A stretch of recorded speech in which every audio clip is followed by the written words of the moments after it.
What's going on, everybody? Welcome to an emergency podcast. I'm Jim. With me is Tyler. Tyler, how you doing tonight? I was doing better.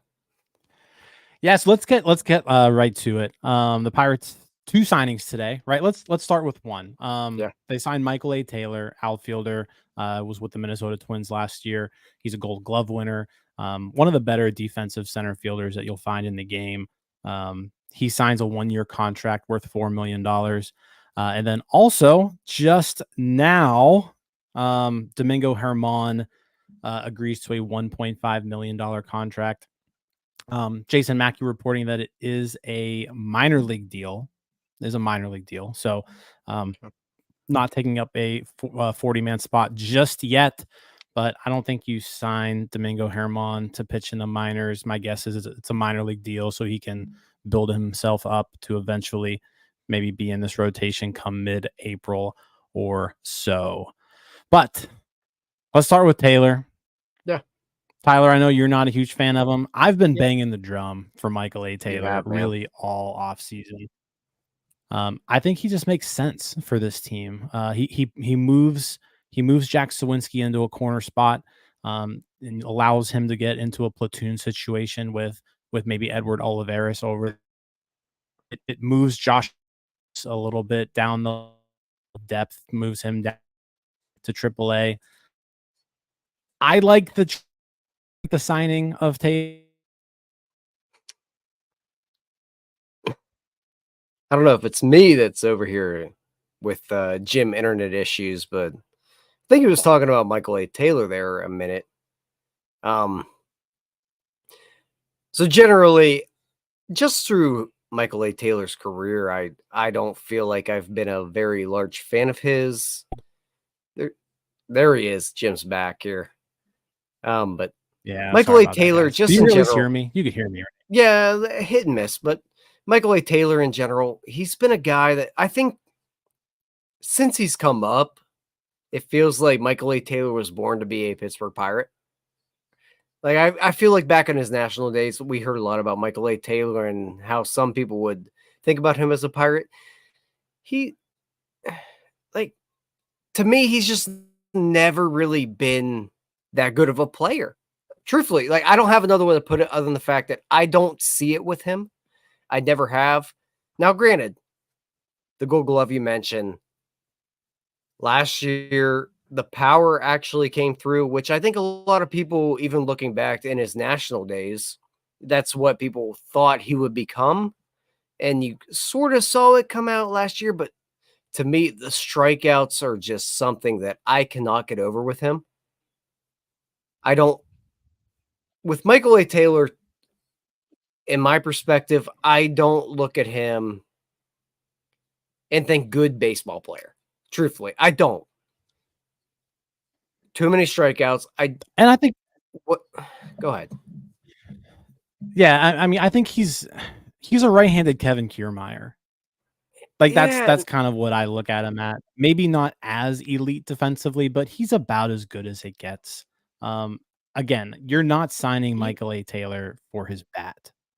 You're signing him because he's one of the best defensive outfielders in the game. He's going to bat ninth, right?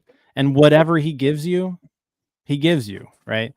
But you look offensively, it hasn't been great throughout his career, but it's been better than Joshua Palacios, who he's knocking off the roster with this. So that's kind of where I'm at. This is a roster upgrade. And it allows Jack Sawinski to move into a position where he can really just focus on offense and hitting. He doesn't really need to spend a lot of time learning right field or honing his craft in right field. He can just focus on hitting the ball. Brian Reynolds can focus on hitting the ball. You stick those two in a corner. Obviously, they're both there to play center field when you need to, because you probably don't want to put Michael A. Taylor in center field for 600 plate appearances. He's going to be out there 120 or so games. But I think this helps out a pitching staff that desperately could use some help right now. And it allows your two biggest offensive weapons in the outfield to really just focus on offense. Now, granted, I will mention here that just from some people I talked to, they think that Michael A. Taylor's defense is a bit overrated by all the metrics. I don't know, man. When I look at Michael A. Taylor, it's a guy to me that you have to dig really deep to find the value. I don't see the bat. And if I watch him, I don't see a guy that I really feel like is a good baseball player. I could be wrong. I've been wrong many times before. It's just I don't see it with him. And I feel like I've been in this boat with him for a long time where everybody's banking on the upside of Michael A. Taylor. Last year, yes, we saw him tap into the power. He was a 96 weighted runs created plus guy, so he's hovering around league average, but it's just he's not a guy I want to spend $4 million on. I know they need the defense in center field, and it does move Jack Sawinski to another spot. And also, it probably gets Josh Palacios off the team or an Alika Williams off the team. It's just maybe not where I want to go with it. I don't want to see Michael A. Taylor start 120 games or even start 100 games with this team. I think the defense has dropped off enough with him that I don't see the value in him starting as many games as he will for the Pittsburgh Pirates in 2024. I think it's a fair thing to have like that thought. I disagree with you. That's fine. Like I think the defense is good. I think the defense is really good. I'm not expecting much out of him offensively. If he comes out here and he gives you an 80 weighted runs created plus offensively and gives you plus defense, then he's basically, an outfield version of Ke'Bryan Hayes really over the past couple I of think years. that's where we differ is that I don't think he's going to give you a plus defense. I think he's 32 years old, and last year I didn't see it. Like, at least numbers wise. Yeah. So I disagree with you. I mean, he won a Gold Glove 3 years ago. 3 years ago. He's 32 now.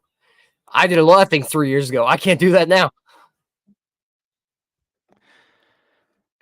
Someone says here, you guys are never happy. I'm telling you right now, I am happy that we signed Michael A. Taylor. I've been beating the drum for him forever.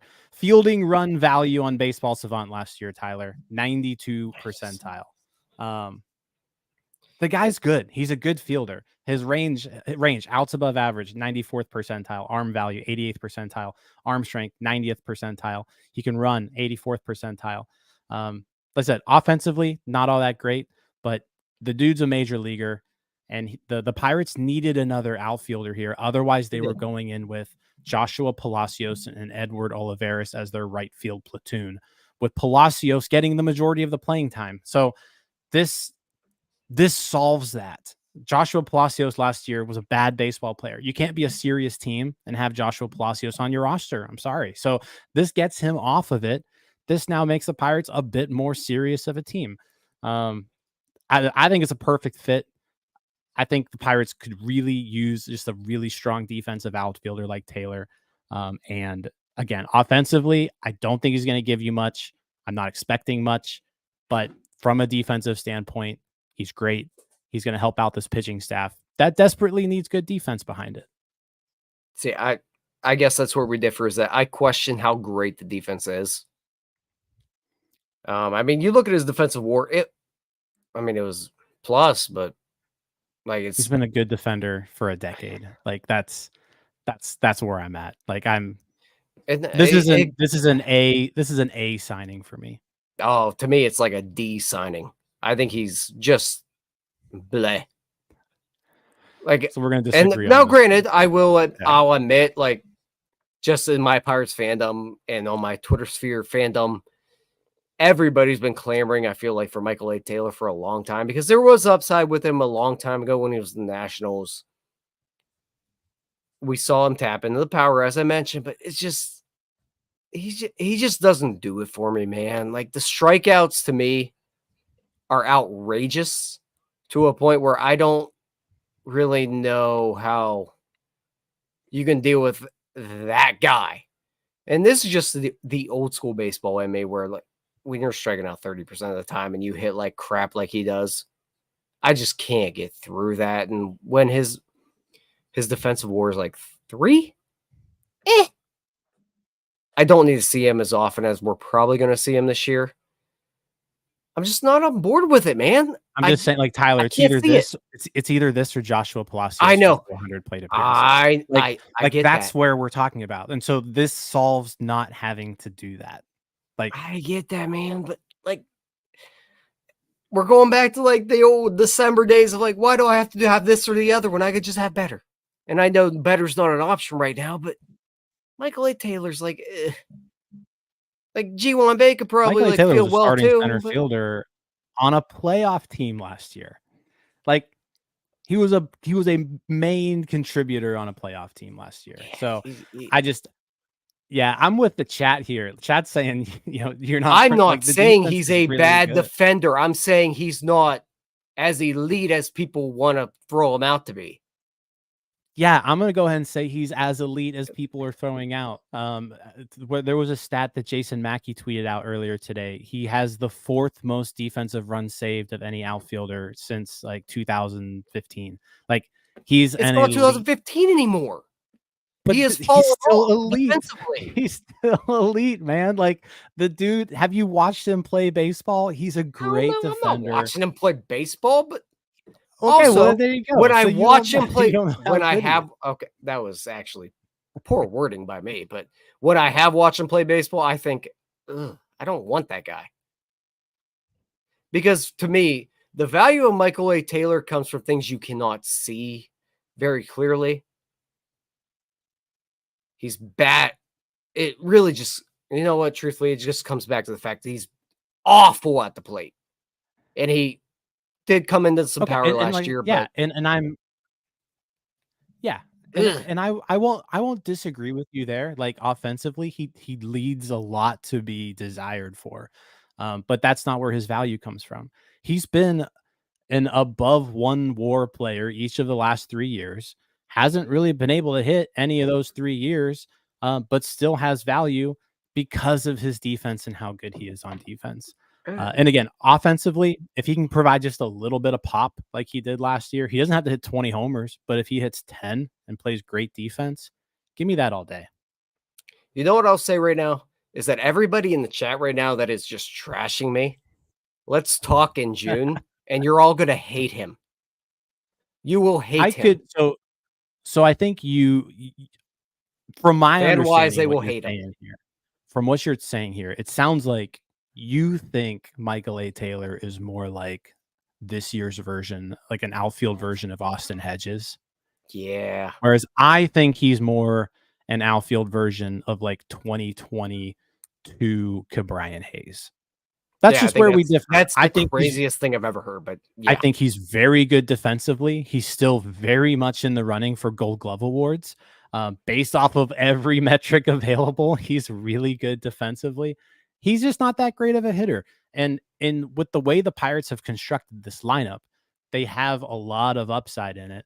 The offense, the lineup is deep. It's pretty. It's got some length to it. They can afford to stick a no bat, all glove center fielder at the end of this lineup. That's where I'm at. That's fine. I just want to let everybody know that's trashing me right now. You will hate him in 2 months. Hey, everyone's entitled to an opinion. It's more fun when we don't agree on stuff. So like, I can look at a Fangraphs page as well and see 1.7 WAR and think, oh, this guy's great for this team because he hit 21 home runs. No, you're going to hate him. And at that point, I'm going to have to switch and defend him. Probably. Yeah. Because you're going to start doing that. But no, I'm with I couldn't disagree more with you. I think this is an A signing. It's something like looking at the available free agents out there. Like, if we weren't going to go out there and get Cody this year to play center field, Clay Taylor was my choice. Yeah, we know. You've been pounding that drum for a while. Jim's frozen again. Man, what's going on? Louisville internet. And he's back. He was. There we go. He's back. Can you hear me? All right. Yeah, I hear you. I did. You can hear me? Okay. Yep. All right. Let's anything else you want to talk about, Taylor? We just rambled for 15 minutes, No, argued. just I like it. You no. don't. I mean, We'll see. We'll yeah. see how it goes. But it's an upgrade. It's Truthfully, a roster upgrade. I think we can agree on that. he deserves to be on a major league team. Like, you're a 1.7 WAR player. It's just I don't see what everybody else sees. I'll gladly be wrong with him. Okay. Now, let's move to the second signing of the day. Do we have to? Domingo German, unfortunately, again, I'm all aboard this Michael A. Taylor signing. The Pirates do also sign Domingo German, minor league deal.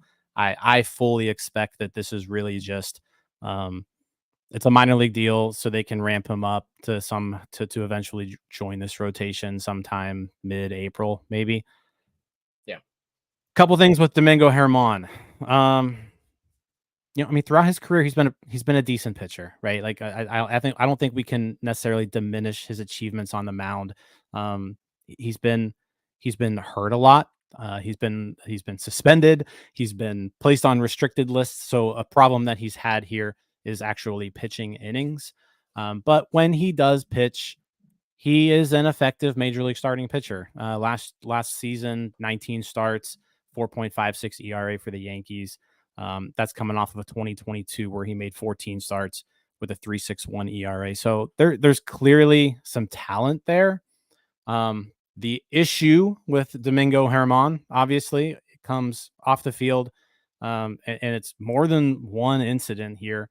I know a lot of you probably know this, but back in 2019, Domingo German was in a domestic had a domestic violence incident with his girlfriend at the time. They're still together, but basically his girlfriend had to call the wife of another Yankees player. They had to come to the house, break up the fight. That got Domingo German a suspension of 81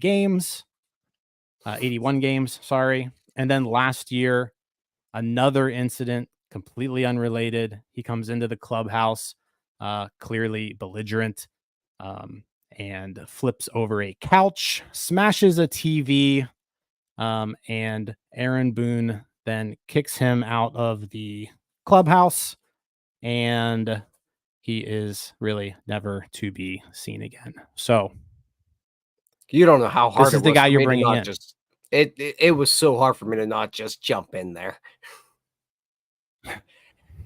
Yeah, I'm not happy. It's just, and yeah, I guess my thing is, like, if you really desperately needed a starting pitcher this bad, go and sign Michael Lorenzen.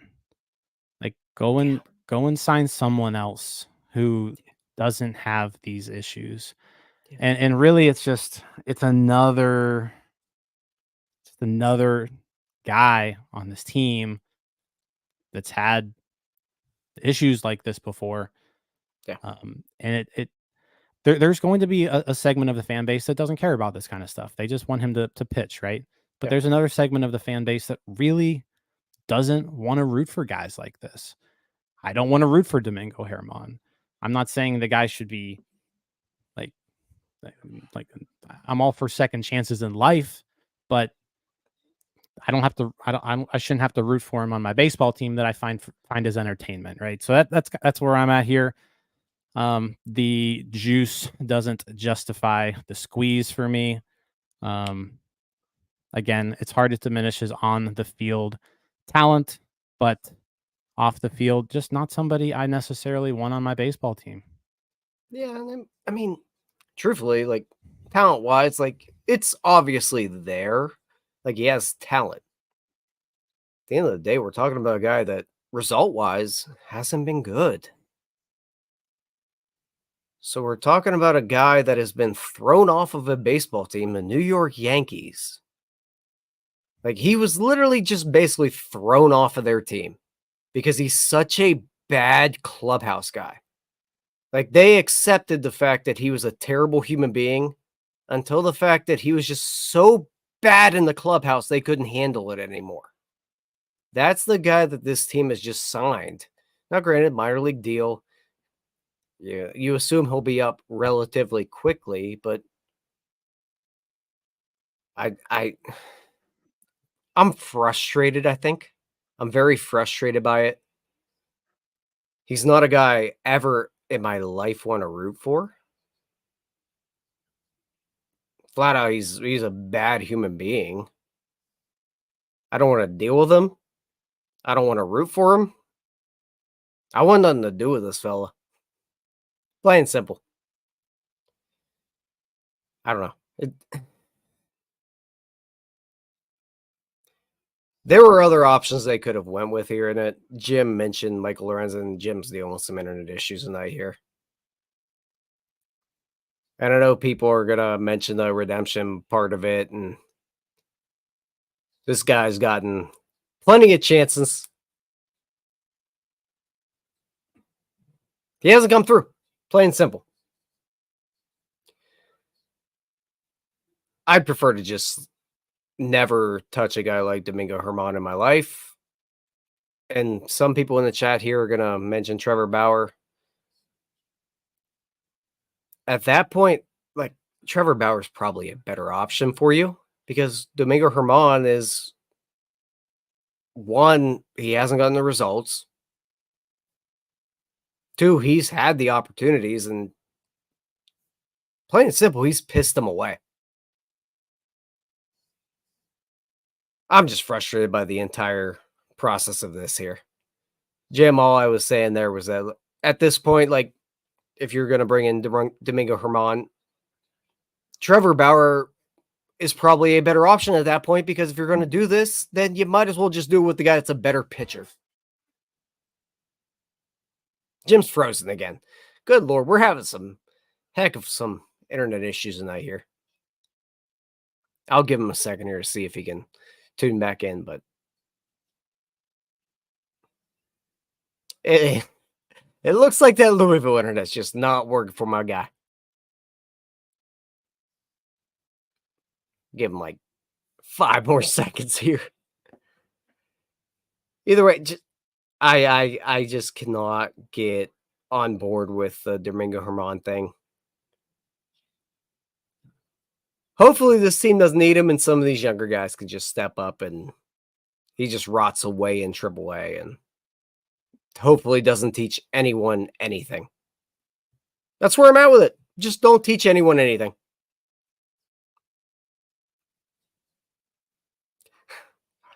I think Jim's about out of here by now. Well, either way, glad I jumped on with you guys.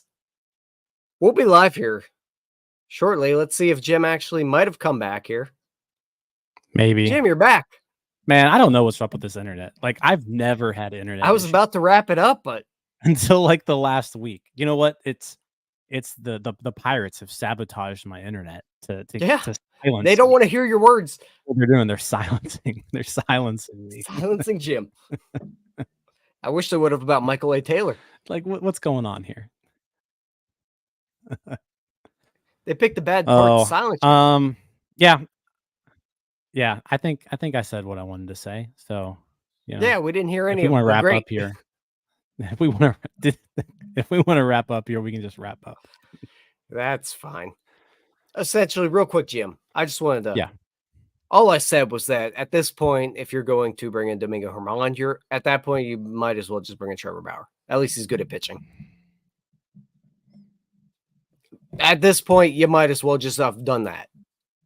I'd rather neither, obviously, but this is like the middle ground of just being terrible. I'm just frustrated. That's all. Just very frustrated by the entire process. I hear you. I would have preferred somebody else. Like, if they needed a pitcher that bad, which they do, just go and get someone who hasn't been suspended and kicked off of a team. And honestly, you were right. Like, Michael Lorenzen is Domingo German. You will get similar results